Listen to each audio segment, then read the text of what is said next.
is Naomi with Sword and Steel, and Games Workshop gave me an early copy of Echoes of Doom, which I have assembled here for you.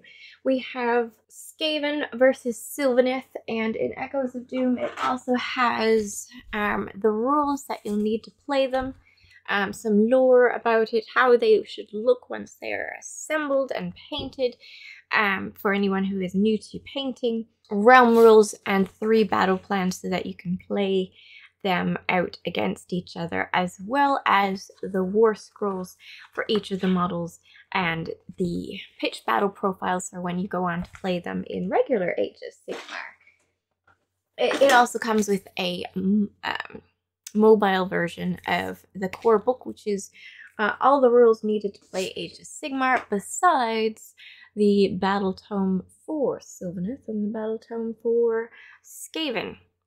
It also comes with these handy dandy versions of the Warscrolls. So we're going to check out the Warscrolls for the new models.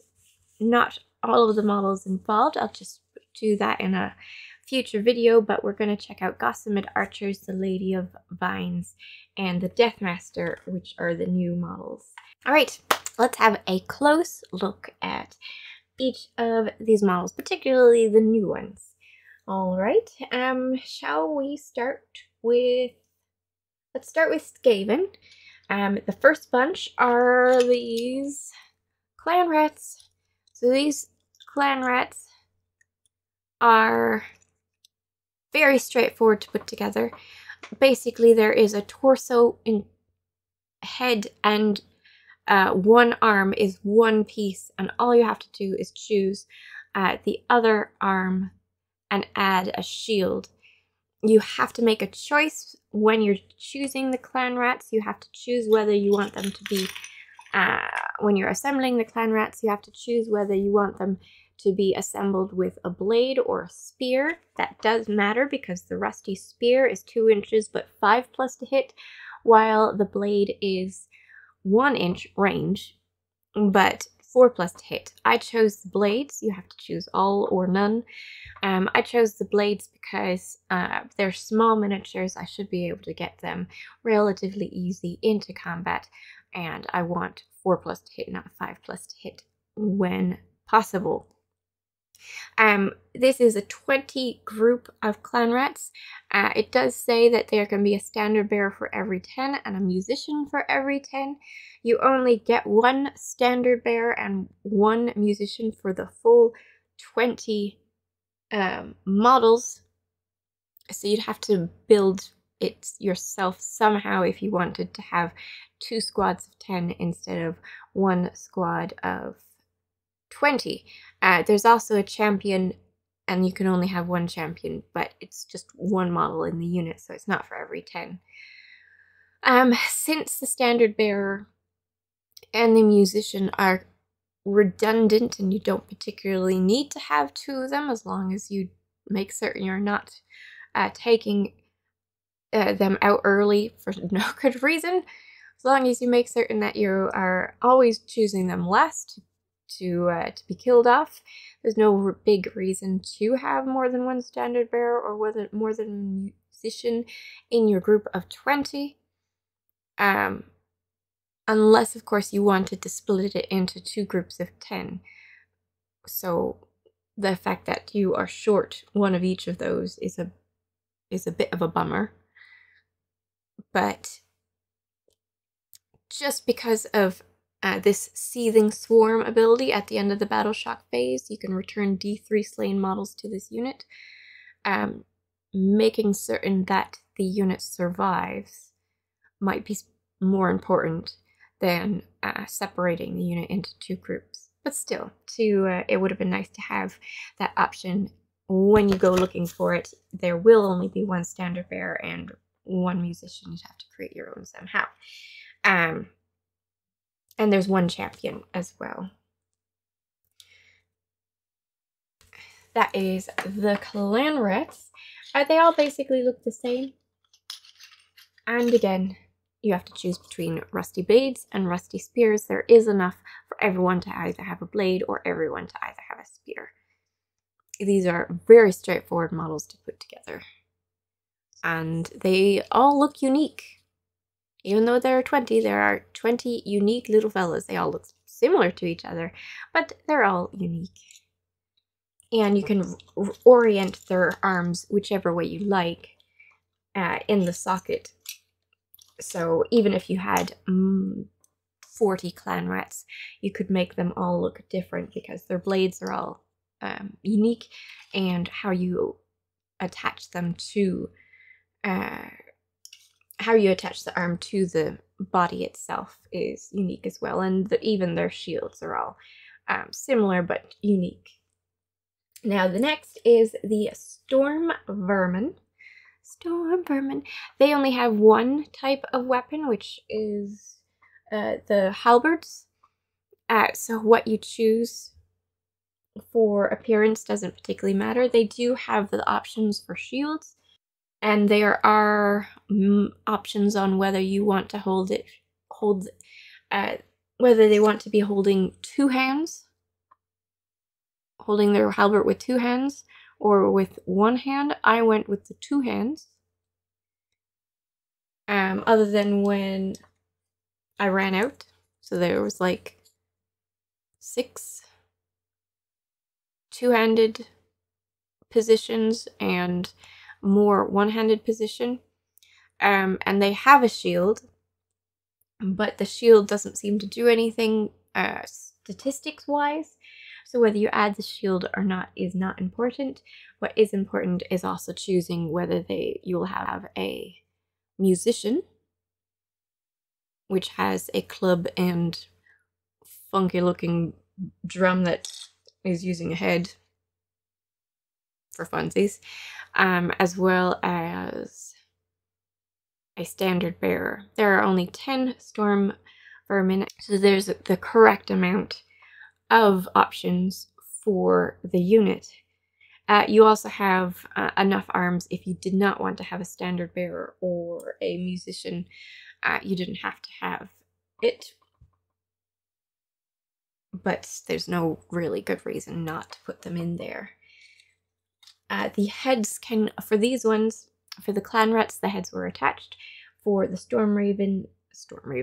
for the Storm Vermin, the heads are not attached. You attach them as you like. Each one, you attach the arms as you like. Each one looks unique, really close, but each one looks unique, and you can put whichever head you want on whichever body. So it's very easy to make all of these look like similar, but unique models. And now the new fellow. He is more complex than the other guys. The other ones are like literally 5 pieces each. Definitely a beginner-friendly army to assemble. This fellow, you follow the assembly guide and you can easily put him together. When you're attaching his little tail, all you do is put it up underneath the cloak until it stops, and that should be fine. If you wanted to check out how he looks like in the book, it'll also show you basically the orientation that you should be putting his arm, and the orientation you should be putting the arm with the blade. I just put it up so that the drips are dropping down to the ground like they would because of gravity. I really like this fellow, and I like what he does. Let me just pull up his sheet so we can go through it. So he is a 7-inch movement, 5 wounds, 4+ save, 5 bravery. That's pretty standard for a hero. He has an Eshin throwing star, which is a missile weapon with a range of 12. 5 attacks, 4+ to hit, 4+ to wound, D3 damage. D3 damage is quite nice, particularly since he also has a Weeping Blade, melee weapon of 5 attacks, 3+ to hit, 3+ to wound, rend -1, D3 damage. D3 damage with rend -1 and +3 to hit, +3 to wound with 5 attacks is a very nice melee weapon. I would certainly send him in to fight someone in melee, one that also has about 5 wounds. Wouldn't be sending him after a bloodthirster or anything like that, but a little wizard that you need to take out, I would definitely send him in. And he can hide in plain sight. So he is a hidden killer, which says when you select this unit to be part of your army, you can pick one clan rats or storm vermin unit on your army roster to be the unit in which this unit is hiding. Record this information on a separate piece of paper.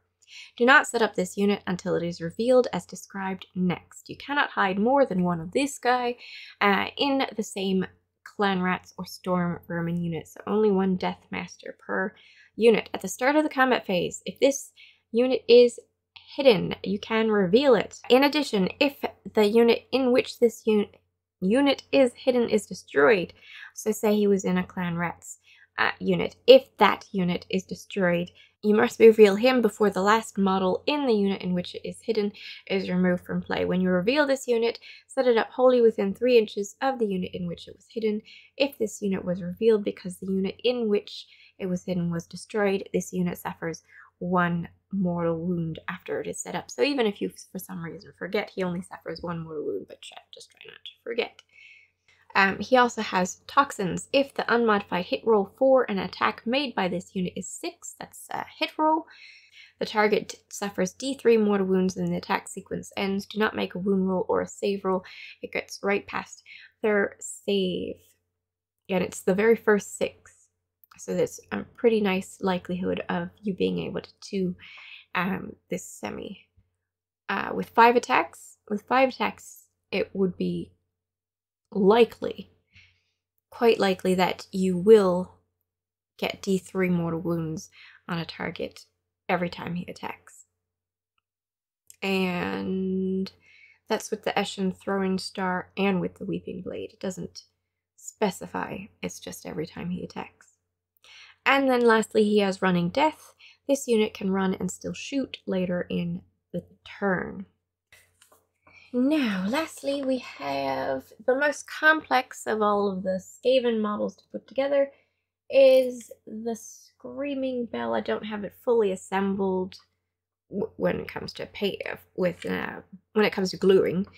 So, for example, this brazier, this flaming brazier, I do not have. It goes right here.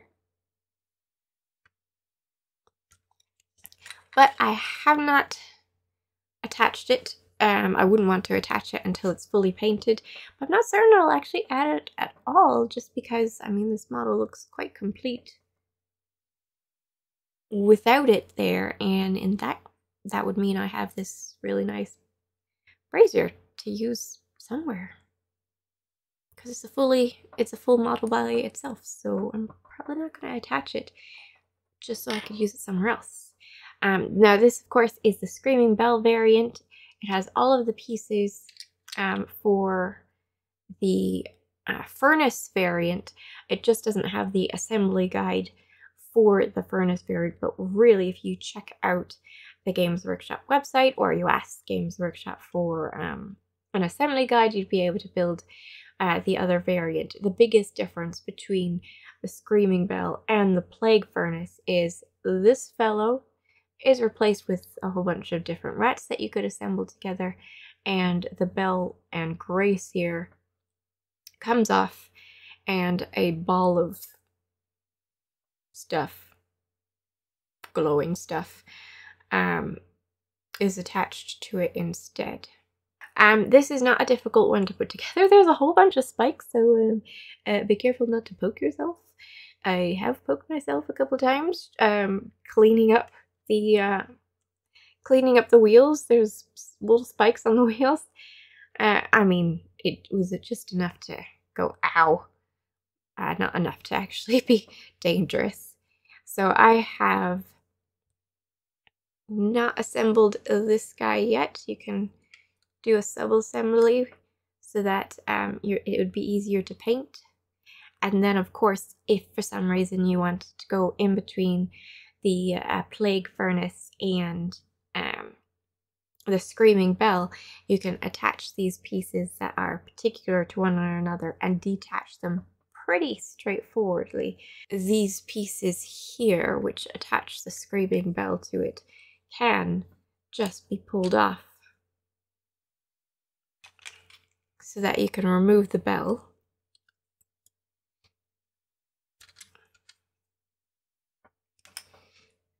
And the fellow, if I hadn't glued him, I glued him, but you'd be able to remove this fellow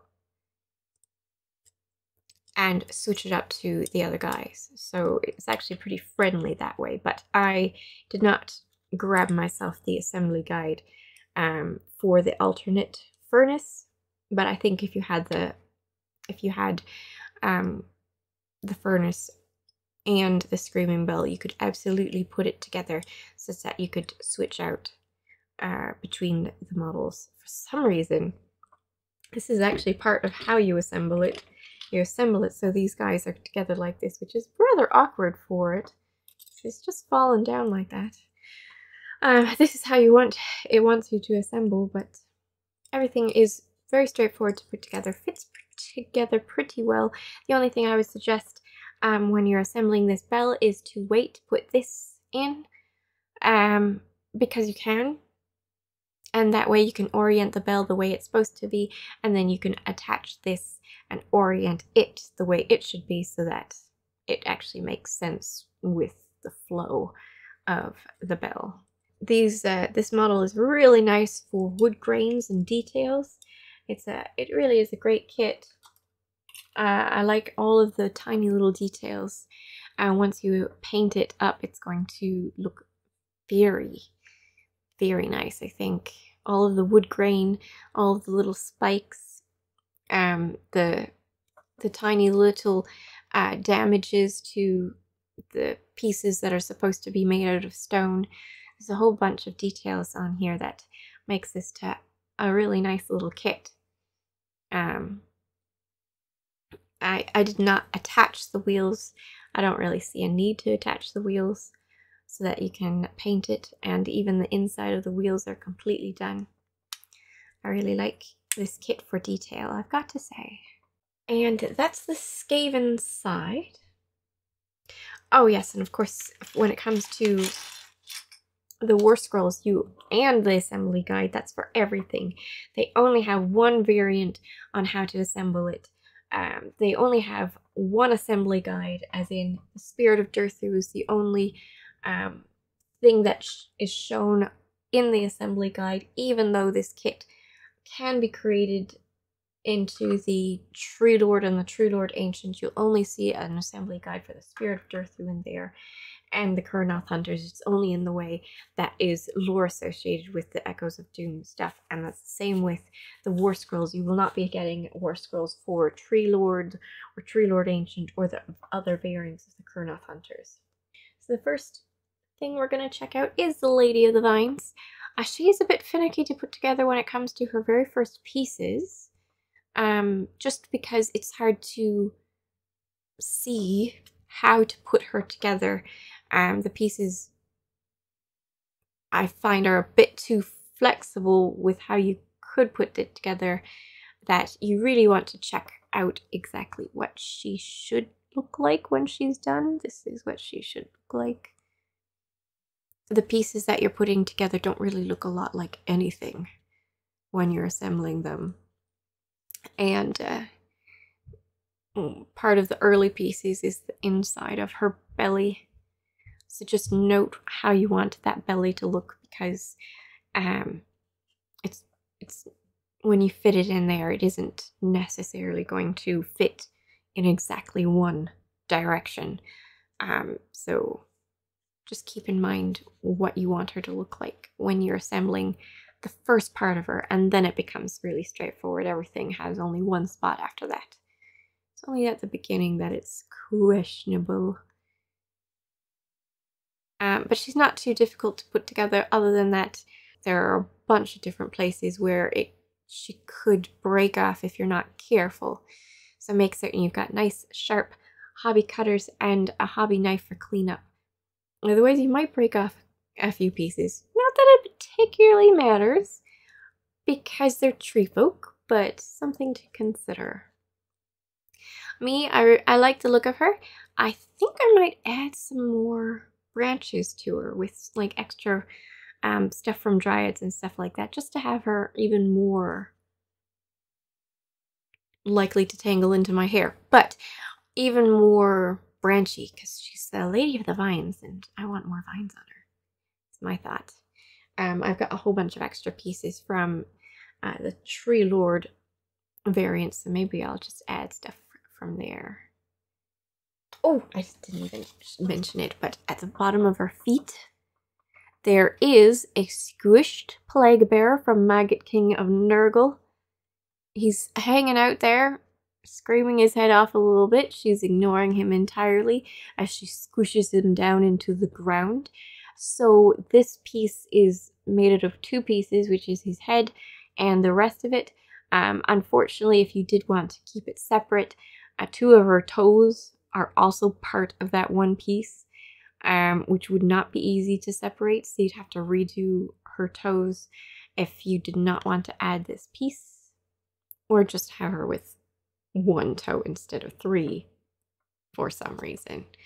I mean, you could easily do that by having her foot down into mud or something like that, and it wouldn't be visible at all, particularly if you have tufts hiding her foot, so that's easy enough to do. But it's just something to think about with that. All right, now, what does she do? La la la la!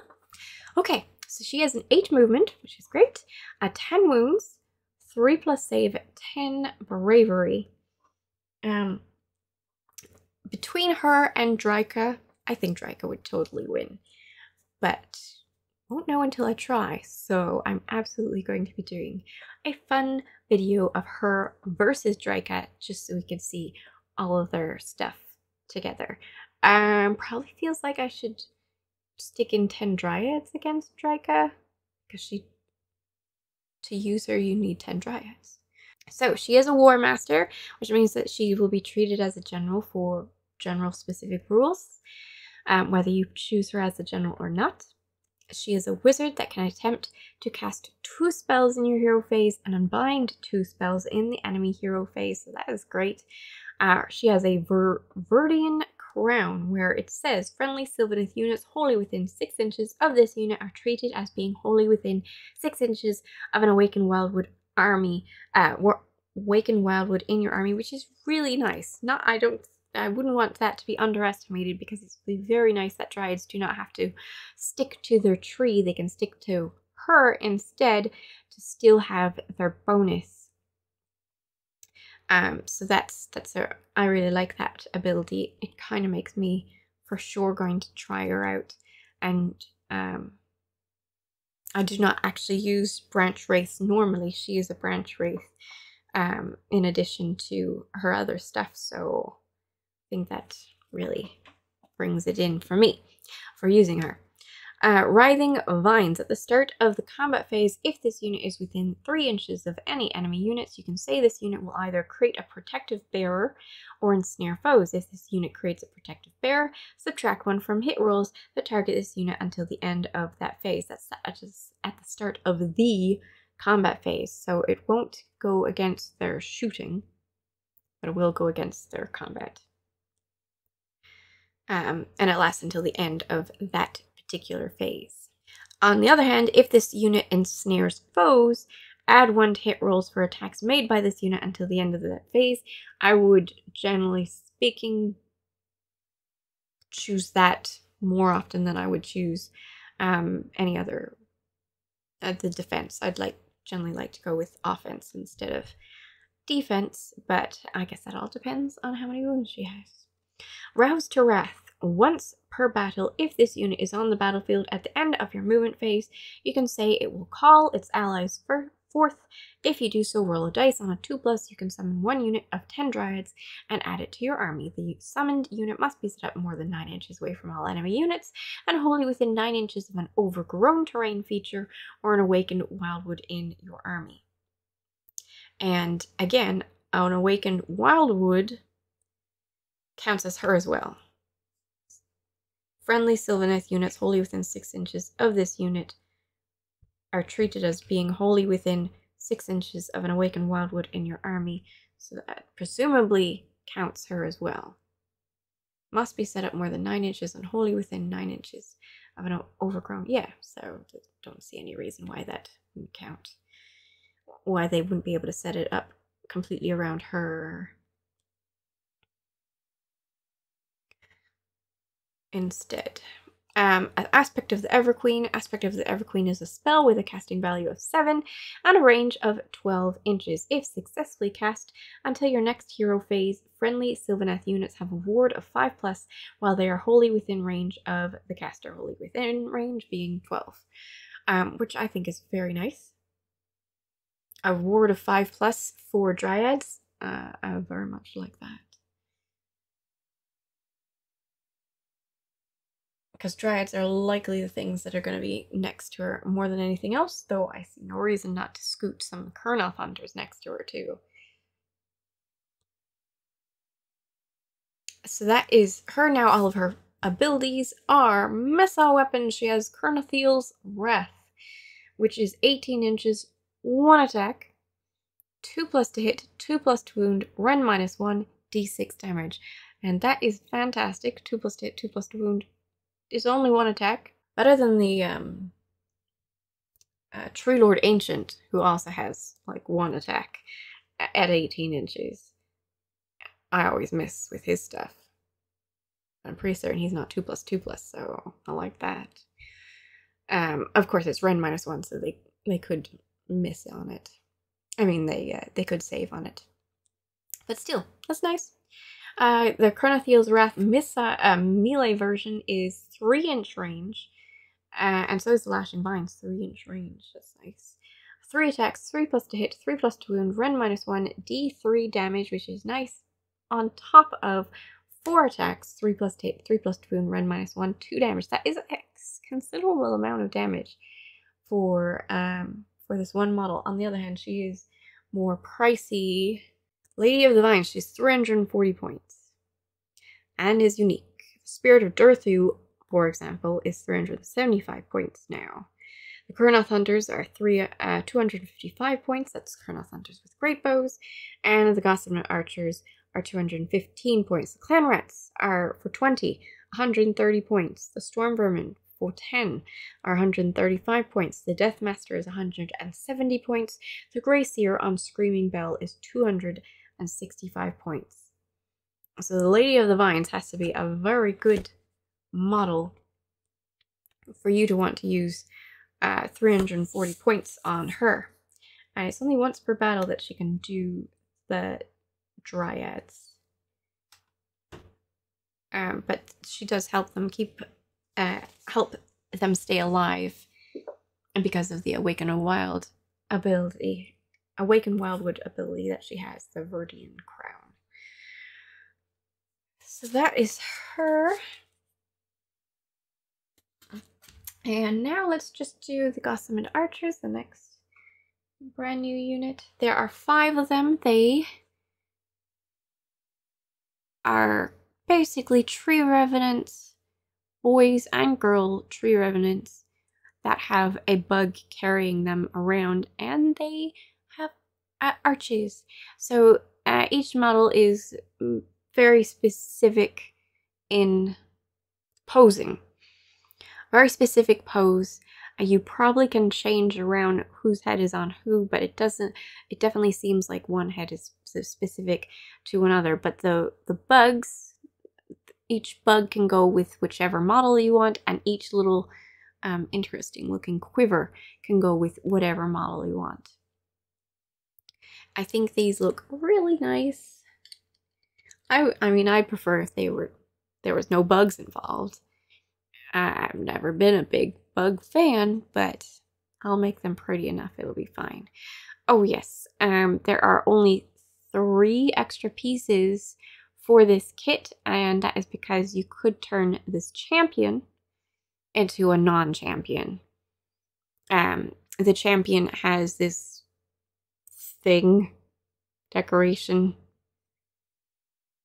skirt sort of thing, and you could not give that to him if you wished. And also the champion has a little crown, and there's a head that doesn't have a crown on it instead. The little quivers are pretty cute. A little bit eerie that the arrow goes right through the quiver's eye. But they're pretty nice looking. Now, if you wanted to get rid of the bug and put their wings directly on the model instead, which is what I was looking at initially, the only thing is that there will be bug legs on the model because the bug's legs are attached to this wooden part on their back, and not on the bug itself. So if you wanted to even use the bug elsewhere, you'd have to recreate their legs, or just not have them with legs.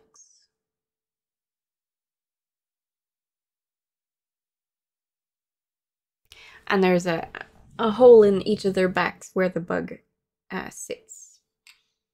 Is that all of it? This one's the last one, I think.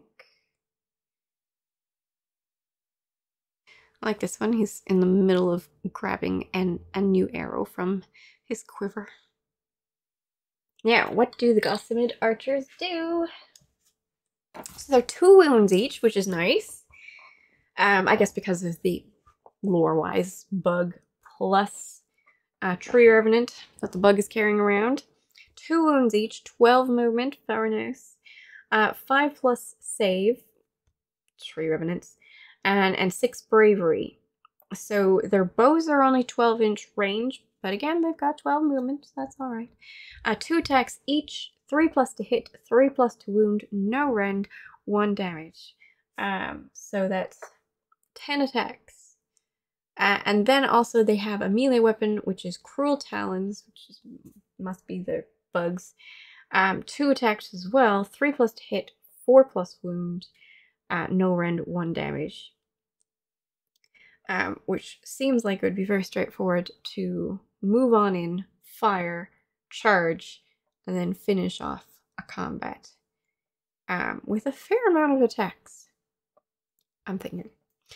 Now, what else do they have? Of course they can fly. And the scion is just add 1 to attacks for the bow, not the Cruel Talons. Larval shafts. If the unmodified hit roll for an attack made with a Gossamid bow is 6, the target suffers D3 mortal wounds and the attack sequence ends, which is great. That is 10 attacks. That's on average, I guess, 2d3 mortal wounds and the attack sequence ends. That's not bad. And if you get lucky, it's a lot more. Forced fighters. If this unit has 2 or more models, it is coherent if each model in the unit is within 2 inches horizontally of at least 1 other model in the unit instead of 1. So you can be a bit more separate with these models, which is good strategically, and I also assume good because of their wings getting in the way, literally. So there's that. And then lastly, Zephyr Spites. After this unit has received the Unleash Hell command, which is when someone charges in on them, they can fire all of their missile weapons at them at a -1 to hit. So after this unit has received the Unleash Hell command and all of its shooting attacks have been resolved, if this unit is within 3 inches of any enemy units, you can roll a dice. On a 2+, this unit can retreat, which is going to be super annoying. People are going to be like, let's go in, take that objective back from them with charging, and they're going to shoot at you, shoot them down, and if they wish, retreat. It might succeed, and you might succeed in getting the objective from them, or they'll just retreat just out of range so that they still control the objective, but you can't fight them because they're more than 3 inches away. And it's only on a 2+. Now, of course, you must have used the Unleash Hell command, but you get enough command points every round, I don't see. a difficulty in keeping one for that. And just the chance that they could retreat could possibly cause your opponent to make poor decisions in deciding whether or not to attack them at all. So that was them. The Kurnoth Hunters, again, are...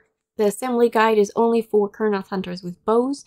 I already have a bunch of Kurnoth Hunters assembled with bows, so I assembled them with swords, which is basically the exact same as with bows, except for the arm pieces are going to be wielding swords instead. So just build it up and put swords on them instead of bows, and don't give them their little quiver fella. I think you'll be able to figure it out. Swords or scythe, if you want to go with the other weapon, which I have not actually assembled. I like the swords, and I like the bows. And so that's them. They look lovely. I actually, Kurnoth Hunters are for appearance, they're one of my favorite Sylvaneth models. Turns out they're actually great models as well, but I've always loved the look of them too. I like the look of them. They're so tough and tree folky. And they come with extra little bits that now are extra pieces. Which I might add onto her. I might actually add a whole bunch of spikes and stuff on her base. And branches and basically stuff that to really make that come alive. Now, this is my Spirit of Durthu. I do not know if you have noticed, but he is not,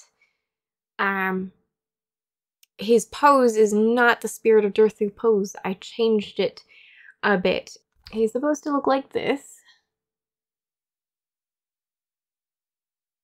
which I just decided not to do, which required some hacking and slashing and sawing and using alternative parts. So some of his attachments are either from the Tree Lord or the Tree Lord Ancient. I just kept trying them out until I got this this appearance, and his arm is not actually attached that well, but you can't really tell. I'll fix it up a bit, perhaps with green stuff maybe, but his other parts don't really fit that well because it's an older model. I mean, his back is supposed to look separated like that, so I figured his arms could look a little bit separated too. I'm satisfied with what he looks like now. I wanted him to be attacking someone with a sword pointed outward. It's actually very straightforward. Because you don't have the assembly guide for the other two variants, it's still straightforward to figure out what pieces go where, because there are A's, B's, and C's on the sprues.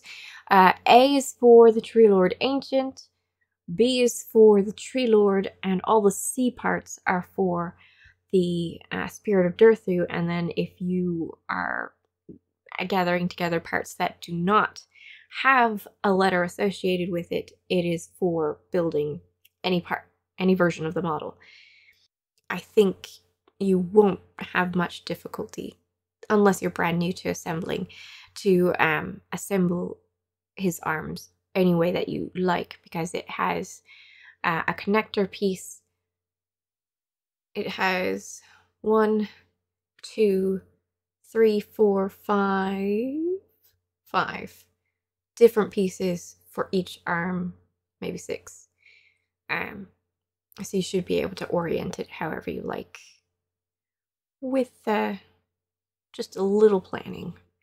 Just a little bit of planning needed. So if you had any questions about those pieces, do let me know. I am absolutely going to be, next time I do a video on these pieces, I am going to be doing the Lady of the Vines versus Draca, just because I want to know who would win. So if you are also interested, you should like and subscribe. I am not going to wait until Draika and she are painted to do so either, because they are both gray right now. So be prepared. You'll be looking at gray models facing off each other for funsies. I hope you like it. I will catch you in the next video. Bye!